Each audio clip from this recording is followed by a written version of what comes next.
જય શ્રી કૃષ્ણ। તો આજે બનાવવાની છે ફરાળી મીઠાઈ, જે વ્રતમાં પણ ખાઈ શકાય છે। તો ચાલો રેસીપી શરૂ કરીએ। તો ફરાળી મીઠાઈ બનાવવા માટે સૌથી પહેલાં સિંગદાણા લઈ લેવાના છે। તો મેં 2 વાટકી જેટલા સિંગદાણા લઈ લીધા છે। 2 વાટકી જેટલા સિંગદાણા લઈ લેવાના અને સારી રીતે એને શેકી લેવાના છે।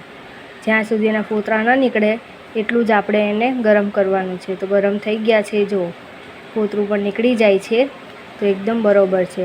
આ બધા ફોતરા કાઢીને મેં રેડી કરી દીધું છે। હવે એને મિક્સર જારમાં એડ કરીને એનો પાવડર કરી લેવાનો છે। તો કોરો પાવડર બનીને તૈયાર થઈ ગયો છે।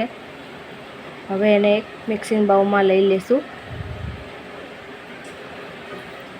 આમાં આપણે તૈયાર કરશું બેટર। આ 1 વાટકી કોપરાનું છેલ લીધું છે અને અડધી વાટકી જેટલો મિલ્ક પાવડર લઈ લેવાનો છે। બધી જ વસ્તુને સારી રીતે મિક્સ કરી લેવાની છે, ગાંઠા ના રહે તે રીતે। હવે 1 વાટકી જેટલું ઘી લઈ લેવાનું છે। ઘી હંમેશા મેલ્ટ કરીને જ લેવાનું છે, ઓગાળીને જ ઘી લેવાનું, તેથી માપ એકદમ પરફેક્ટ આવે। 2 વાટકી જેટલો ગોળ લઈ લેવાનો છે। 2 વાટકી સિંગદાણા સામે 2 વાટકી જેટલો ગોળ લઈ લેવાનો છે અને ગોળને સારી રીતે ઘીમાં પણ ગરમ કરી લેવાનો છે। જ્યાં સુધી ગોળ ઓગળે ત્યાં સુધી ગેસની ફ્લેમ ચાલુ રાખવાની છે। આમાં આપણે કોઈ જાતની ચાસણી લેવાની નથી હોતી, નથી ગોળ પાકવા દેવાનો કે નહીં કાચા રહેવાની ઝંઝટ। ખાલી ગોળ ઓગળે ત્યાં સુધી જ આપણે બધું મિક્સ કરવાનું હોય છે। તો ગોળ ઓગળીને મિક્સ થઈ ગયો છે। આ ટાઈમે આપણે ગેસ બંધ કરી દેવાનો છે ને એમાં આપણે તૈયાર કરેલું મિશ્રણ એડ કરી દેવાનું છે। સારી રીતે બધું મિક્સ કરી લઈશું ધીમે ધીમે, ગાંઠા ન રહે તે રીતે મિક્સ કરી લેવાનું છે। આ સમયે તમને જો ઘી ઓછું લાગતું હોય તો ઉપરથી તમે 1 ચમચો ઘી પણ એડ કરી શકો છો। તો બધું મિક્સ કરીને મિશ્રણ રેડી થઈ ગયું છે।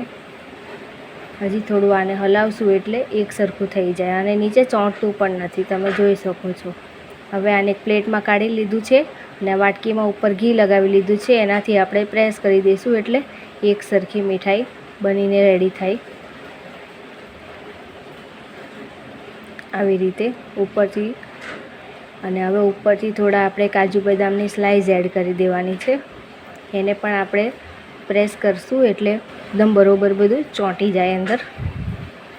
હવે આને આપણે 30 મિનિટ સુધી ઠંડુ કરવા મૂકી દેવાનું છે। તો 30 થી 35 મિનિટ થઈ ગયું છે અને ઠંડુ થઈ ગયું છે। કેટલી સરસ સ્લાઈસ પડે છે, આવી રીતે આપણે સ્લાઈસ પાડી લેવાની છે, એકદમ ચોરસ ચોરસ।